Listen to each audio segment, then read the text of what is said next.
जयपुर से खबर है। विद्युत प्रसारण निगम प्रबंधन निजी कंपनियों पर मेहरबान है। निजी कंपनियों का खराब अनुभव सामने आया, फिर भी नए ठेकों की धड़ाधड़ आदेश। आखिर इसके पीछे का राज क्या है?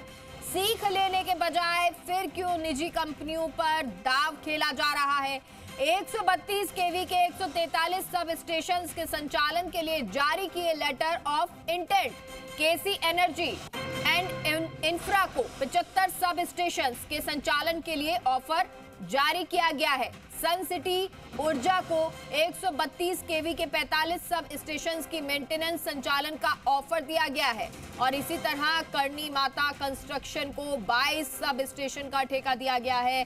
तीनों कंपनियों को 92 करोड़ रुपए में 3 साल के लिए ठेका दिया गया है। ऐसे में प्रसारण निगम की पॉलिसी पर सवाल उठ रहे हैं। जेबीएस कंपनी मेंटेनेंस संचालन का ठेका बीच में छोड़कर छूट भागी, तो ऐसे में इन कंपनियों पर भरोसा क्यों किया जा रहा है? अनुबंध की शर्तों में खामियों का फायदा उठा रही निजी कंपनियां।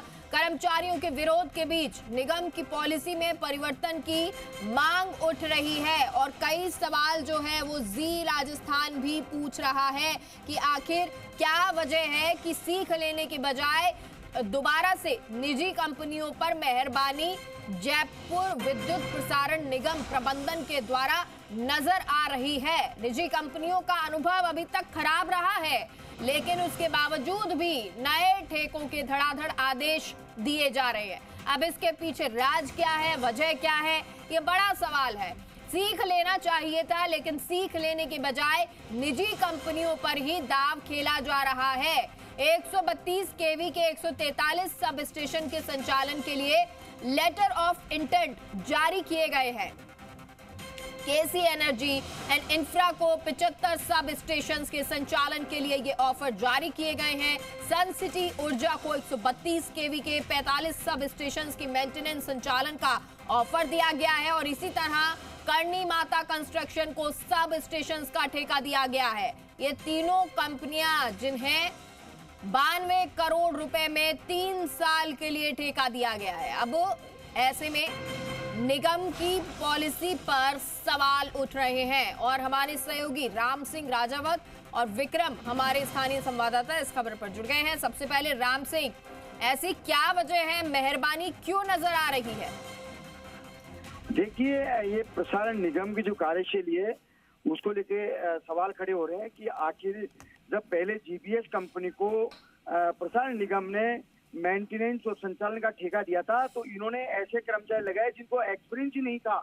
फिर भी बिजली कंपनियों ने कोई सीख नहीं ली और वो जीबीएस कंपनी आप ये देखिए जितनी अवधि के लिए ठेका दिया था बीच में ही छोड़ दिया। और ऐसे में प्रसारण निगम को अपने कर्मचारियों को वर्किंग अरेंजमेंट में लगा करके वहां पे भेजा गया है पश्चिम राजस्थान में। बिजली कंपनी की यह हालत है कि यदि कर्मचारियों का दूर दराज से भेजे गए हैं, जब इनका खराब अनुभव रहा है, तो फिर ये निजी कंपनी को फिर क्यों दिए जा रहे हैं ठेके? तीनों बिजली कंपनियों के जो कर्मचारी यूनियन के जो नेता हैं उन्होंने बाकायदा विरोध भी जताया है और तो मुख्यमंत्री को ज्ञापन भेजा है कि आखिर प्रसारण निगम ये लापरवाही क्यों बरत रहा है फिर दोबारा से, जबकि इन कंपनियों का भरोसा ही नहीं है, इनका खराब अनुभव रहा है, तो फिर ये ऐसी ही नौबत आनी है जो पहले अभी आई है जेबीएस कंपनी की वजह से। लेकिन राम सिंह, ये जो निगम प्रबंधन है, ऐसी क्या वजह है कि पहले भी अनुभव बुरे रहे हैं, उसके बाद वजूद नए ठेके दिए जा रहे हैं और आदेश दिए जा रहे हैं नए ठेकों के? इसके पीछे कोई वजह नजर आई है? देखिए, रसूख और साठ गांठ का ये खेल बताया जा रहा है इन कंपनियों को ऑब्लाइज करने के लिए, जबकि प्रसारण निगम के पास स्टाफ भी मौजूद है, तकनीशियन भी हैं। एक सब स्टेशन में 3 लोगों की जरूरत होती है और बाकायदा उन सब स्टेशनों में पर्याप्त संख्या, लेकिन प्रसारण निगम के कर्मियों को हटा करके और ठेके पे देने का कहाँ का उचित है? इसी बात को, तथ्यों को लेकर के कर्मचारी यूनियन के नेता भी सवाल खड़े कर रहे हैं। और अब देखा, अभी सामने आया ने जेबीएस कंपनी जब काम छोड़ दिया तो प्रसारण निगम ने अपने अन्य जिलों से सारे कर्मचारी वहां संभालने के लिए भेजना, वर्किंग अरेंजमेंट करते हुए भेजना पड़ा ना। यदि अगर कर्मचारी कमी होती तो पश्चिम राजस्थान अंधेरे में डूबा होता भी, वर्किंग अरेंजमेंट करके भेजा है अभी। और आप ये देखिए उस कंपनी की जो अनुबंध की शर्तें इतनी जी मजबूत नहीं थी, इसी वजह से बस केवल एक लेटर निकाल दिया टर्मिनेशन का और अचानक भागी कंपनी। राम सिंह, ये जो 3 कंपनी है, KC energy and infra, sun city ऊर्जा और करनी माता कंस्ट्रक्शन, क्या इन्हीं को दोबारा से ठेके दिए जा रहे हैं? देखिए केसी इंफ्रा का जो काम है, अन्य प्रसारण में कम से कम 30 ऐसे सब ग्रिड स्टेशन का निर्माण भी कर रही है, और एक अशोका बिल्डकॉन का मामला भी सामने है जो 5-5 साल से काम नहीं कर रही। इन कंपनियों का भी कहीं न कहीं खराब अनुभव रहा है काम का, और फिर भी इनको काम सौंपा जा रहा है, ये समस्या पर है। विक्रम भी हमारे साथ जुड़े हुए हैं, और राम सिंह आप बने रहिएगा, विक्रम भी जुड़े हैं। विक्रम, ये कंपनियां जिनको ठेके दिए जा रहे हैं, क्या उनको लेकर पहले भी शिकायतें रही हैं, भ्रष्टाचार को लेकर, घोटाले को लेकर? क्योंकि जैसे राम सिंह बता रहे हैं, कर्मचारियों के तो समझ नहीं आ रहा कि आखिर वजह क्या है कि इस तरह के आदेश निकाले जा रहे हैं। जी देखिए, जैसे हमारे सहयोगी राम सिंह ने बताया है, और मैं आपको ये बता देना चाहता हूं कि जो प्रसारण निगम है राजस्थान का, ये जो ठेका प्रणाली जो चल रही थी, ये 2015 में भी इसी प्रकार जीएसएस के ठेके दिए गए, फिर 2015 के बाद में फिर 2017 में भी ये अलॉट किए गए, फिर 2023 में भी अलॉट किए गए, और 23 में जेबीएस नाम कंपनी जो थी वो ठेका संचालन, इसलिए जीएसएस ठेका संचालन का कार्य नहीं कर पाई।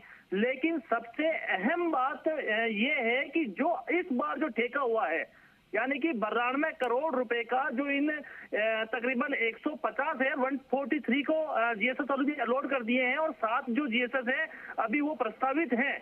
लेकिन सबसे बड़ी अहम बात यह आ रही है कि यहाँ 92 करोड़ का जो टेंडर दिया गया वो बीएसआर रेट से 18% अबू में दिया गया है।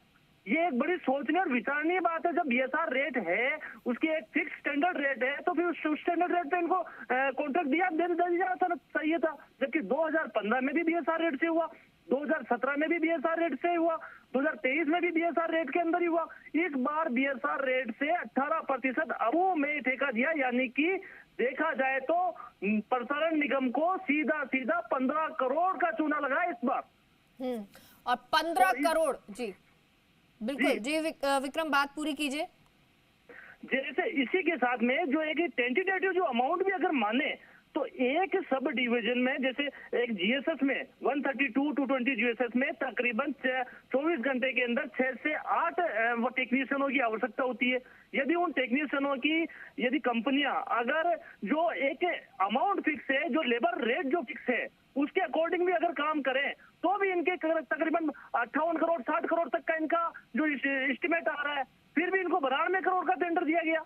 यानी कि ये स्पष्ट नजर आता है कि जिस प्रकार वितरण निगम ने जो एजी कनेक्शनों के अंदर जिस प्रकार घोटाला किया था, उसी प्रकार इस प्रसारण निगम में भी ये तकरीबन देखा जा रहा है कि ये ओवर रेट में, अबू रेट में ये देकर के कहीं ना कहीं ये एक भ्रष्टाचार को बढ़ावा देने का भी एक दिशा और प्रदान की जा रही है। विक्रम, क्या यही वजह है कि निगम की पॉलिसी पर सवाल भी उठ रहे हैं?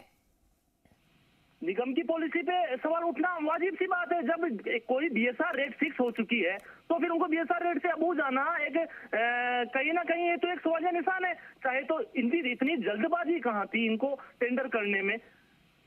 अचानक से इन्होंने 3 कंपनियों को टेंडर दिया, L1, L2, L3 के रूप से जो कंपनियां, जिन्होंने शायद ये भी सूत्रों से अंदर खाने से ये भी एक सूचना आ रही है, अगर हम उनकी माने तो, कि ये मिली भगत से, ये अधिकारियों की मिली भगत से ये काम हुआ है। और इसकी एक सूचना, बड़ी एक अहम सूचना अगर अपन इस चीज को माने, तो ये आ रही है कि इसमें जो रिटायर्ड जो अधिशासी अभियंता है, वो भी कहीं ना कहीं इनकी मिली भगत में है।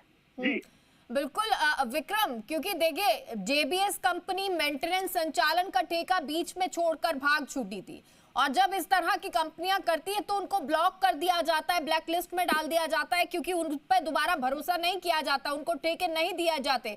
उसके बावजूद भरोसा किया जा रहा है, तो क्या ये ऊपर तक मिली भगत है? देखिए, जब पूर्व में अभी 2023 में अक्टूबर के समय ये ठेका हुआ था जेबीएस कंपनी को, जिसमें मेंटेनेंस और ऑपरेशन दोनों का था। और जब वो मेंटेनेंस ऑपरेशन 1 साल ही नहीं चला पाई, तब इनको 3 सालों से और अलग से दूसरी कंपनियों को ठेके देने की आवश्यकता कहीं। जबकि एक टेक्नीशियन जो है, लगातार टेक्नीशियनों की कमी भी नजर आई है कहीं ना कहीं, जो 10 सालों से कमी है। लेकिन वहाँ टेक्नीशियनों की इनको भर्ती करनी चाहिए, टेक्नीशियनों के लिए भर्ती के लिए आवेदन लेने चाहिए थे, उनकी एक भर्ती योजना निकाली जानी चाहिए थी ताकि स्थायी समाधान हो सके। लेकिन ये स्थायी समाधान न करके अस्थायी रूप से ठेका प्रणाली को ज्यादा महत्वपूर्ण और ज्यादा महत्वता दे रहे हैं। और ये जो जरूरी है उनकी भर्ती नहीं की जा रही है। राम सिंह, क्या अनुबंध की शर्तों में खामियां हैं और क्या इन्हीं खामियों का फायदा निजी कंपनी उठा रही है? बिल्कुल यही बात सामने आ रही है। जो तथ्य सामने आ रहे हैं कि अनुबंध की जो शर्तें इतनी कमजोर हैं। अब आप ये देखिए कि जो बिड में जो शामिल होने वाली कंपनियां, उनमें प्रसारण निगम ने काम बांट दिया L1, L2 और L3 में। कर्मचारी नेता भी यही कह रहे हैं कि अधिक दरों पे ठेका दिया गया है, जबकि इतनी लागत ही नहीं आ रही प्रसारण निगम की। और इन कंपनियों रसूख और मिलीभगत के चलते इनको अधिक दरों पे ठेका दे दिया। ये बड़े सवाल उठ रहे हैं। कर्मचारी नेता भी इस बात को अपने मंचों पे उठा रहे हैं कि मिलीभगत का ये बड़ा खेल है। अधिक दरों पे इस कैसी इंफ्रा और इन तीनों कंपनियों को जो फायदा पहुंचाया जा रहा है, दरों को लेकर के प्रसारण निगम को ज्यादा वित्तीय भार आएगा। इस बात को लेकर के उन्होंने ज्ञापन भी दिया है और अपना विभिन्न मंचों पर सवाल उठा रहे हैं। राम सिंह, क्योंकि जैसा अभी आप कर्मचारियों का जिक्र कर रहे हैं, तो क्या ये कर्मचारी अब निगम की जो पॉलिसी है उसमें परिवर्तन की मांग भी कर रहे हैं? क्योंकि ये पॉलिसी कुछ इस तरह की है, टेक्नीशियन भर्ती होनी चाहिए पर वो नहीं की जा रही है, ठेके दिए जा रहे हैं जो बीच में काम छोड़कर भाग जाते हैं, जिनकी वजह से नुकसान हुआ है 15-15 करोड़ रुपए का। नहीं, अब आप ये देखिए ना कि जहाँ पे पर्याप्त संख्या में मौजूद है, वहाँ जहाँ पे टेक्नीशियन प्रसारण निगम में पर्याप्त संख्या मौजूद, वहाँ भी ठेके दे रहे हैं। चलो ठीक है, जहाँ कमी है वहाँ तो कोई दिक्कत नहीं। लेकिन प्रसारण निगम की जो पॉलिसी में सबसे बड़ी खामी यह है, जहाँ पे जिन सब स्टेशनों पे पर्याप्त स्टाफ है, उन सब स्टेशनों को भी ठेके पे दिया जा रहा है। तो राम सिंह, क्या कर्मचारी इसका विरोध कर रहे हैं? बिल्कुल, प्रदर्शन भी किया है। अब आप ये देखिए, कोटा में प्रदर्शन किया है, जयपुर में किया है, मुख्यमंत्री को ज्ञापन दिया है, सीएमडी को दिया है और विभिन्न मंचों पे अपनी आवाज उठा भी रहे हैं कर्मचारी। अच्छा राम सिंह, देखिए जहां पे टेक्नीशियन कम है, जैसा आपने बताया, वहां पर अगर ठेके दिए जा रहे हैं, हालांकि इन कंपनियों को दिए जा रहे हैं जिनके अनुभव पहले से ही बेकार रहे हैं और बहुत सारी खामियां नजर आई हैं, लेकिन अगर ये ठेके दिए जा रहे हैं तो कर्मचारियों को किस तरह से नुकसान हो रहा है इसका, और निगम को कितना रुपए का नुकसान होगा? देखिए, कर्मचारियों हितों, जो कर्मचारियों का कहना है, जहाँ पे पर्याप्त संख्या में कर्मचारी है वहां पे ठेके देने का विरोध कर रहे हैं वो। भाई, जहाँ जिन सब स्टेशन में पर्याप्त कर्मचारी, वहाँ ठेका क्यों दिया जा रहा है? तो कंपनी को वित्तीय भार क्यों डाला जा रहा है? ये क्योंकि बड़ी कंपनियों को फायदा पहुंचाने के लिए इन कंपनियों में कौन कौन पार्टनर है। अब आप ये रसूख के लोग, रसूख से जुड़े लोग, बड़े बड़े लोग पार्टनर है, और ये जो कंपनियां छोड़ के भाग रही, यही लोग दूसरी कंपनी बना करके और फिर बिड में आ जाते हैं। ये बड़ा अंदर खाने का बड़ा खेल है ये। बिल्कुल, राम सिंह बने रहिए। विक्रम, कितना भार, कितना नुकसान निगम अगर इस तरह की कंपनियों को ठेके देता है तो आता है? देखिए कि ये जो अभी निगम में जिस प्रकार से ठेका प्रणाली का जो सिस्टम चलाया है, अगर वो चाहे तो जो नए टेक्नीशियन या सुविधा कर्मचारी भी भर्ती करके उसको पूर्ति कर सकता है, जिसमें लागत भी कम आ सकती है। जिस प्रकार मैंने बताया कि यदि एक लेबर जो रेट है, तकरीबन जो फिक्स अमाउंट है, उस फिक्स अमाउंट पर भी अगर ठेका दिया जाता तो भी ये करीबन 30 करोड़ रुपए तक की बचत हो सकती थी। लेकिन यहाँ इन्होंने अबू में ठेका देकर के ये स्पष्ट जाहिर कर दिया कि यहाँ किसी प्रकार के बीएसआर रेट की पालना नहीं हो रही है।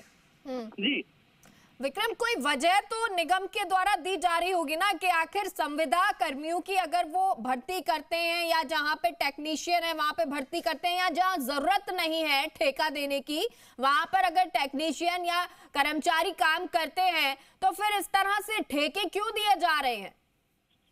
देखिए कि इनका जो ठेका देने का जो एक है कि इनके जो निगम के जो प्रसारण के जो अधिकारी हैं, वो जो काम जो करने की जो उनकी कार्यशैली है, वो कार्यशैली कहीं ना कहीं उनकी मॉनिटरिंग को भी है कि सवाल निशान बन रहा है। जब उनके पास जब टेक्नीशियन है तो वो टेक्नीशियनों से वो पूरा काम या तो ले नहीं पा रहे हो या फिर उनको लेने में कहीं ना कहीं अड़चने पैदा हो रही है। और इसमें जिस प्रकार ये जो कॉन्ट्रैक्ट देते हैं, इनको कई कमीशन का तो कुछ ऐसा कोई सिस्टम नहीं है। जिस प्रकार देखा गया कि जब अबू रेट में ये जो कॉन्ट्रैक्ट दिया गया, तो अब इनमें कहीं ना कहीं तो इसमें गालमेल हुआ है और इनको निजी लाभ तो इन अधिकारियों को पहुंचा है और निजी लाभ पहुंचने के कारण ही ये ठेका प्रथा चालू कर रहे हैं। जबकि वहां के जो टेक्नीशियन के जो यूनियन लीडर है, उन्होंने भी ये बात बताई कि जब इस प्रकार जो एक खेल खेल रहे हैं, जो कमीशन का जो खेल है, ये भी बड़ा एक महत्वपूर्ण है, क्योंकि इतना बड़ा अमाउंट देखिए आप, 92 करोड़ रुपए का जो 3 साल का केवल मेंटेनेंस और ऑपरेशन का कॉन्ट्रैक्ट है। कोई बड़ा कोई वो भी इशू नहीं था कि कोई ग्रिड संचालन का कोई काम कर रहे हो या ग्रिड ऑपरेशन का कोई काम चल रहा हो, इतना भी विशेष कोई नहीं था। और इनके पास टेक्नीशियन ऑलरेडी जैसे 50% 60% टेक्नीशियन मौजूद भी है क्या, जहां जहां वो उन टेक्नीशियनों से पूर्ति की जाती। और जो जी राम सिंह, एक आखिरी सवाल कि अब क्योंकि ये भर्तियां ना लेकर इनको ठेके दिए जा रहे हैं, लेकिन इनमें खामियां भी बहुत है, चाहे वो फाइनेंशियली देखें या दूसरे रूप में देखें, क्या इसकी शिकायत भी सीएम तक, सीएमओ तक पहुंची है?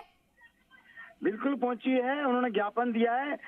बिजली जो तीनों निगमों के जो विभिन्न यूनियन है, इंटेक है, बीएमएस है, भारतीय मजदूर संघ है, सीटू है, सभी यूनियनों ने एकजुट होकर के मुख्यमंत्री को भी ज्ञापन भेजा है, अपनी बात पहुंचाई है कि प्रसारण निगम की जो ये पॉलिसी है ये बिल्कुल गड़बड़ है और उससे सवाल उठाए हैं। और दूसरा ये कि लगातार निजीकरण किया जा रहा है बड़ी कंपनियों को फायदा पहुंचाने के लिए।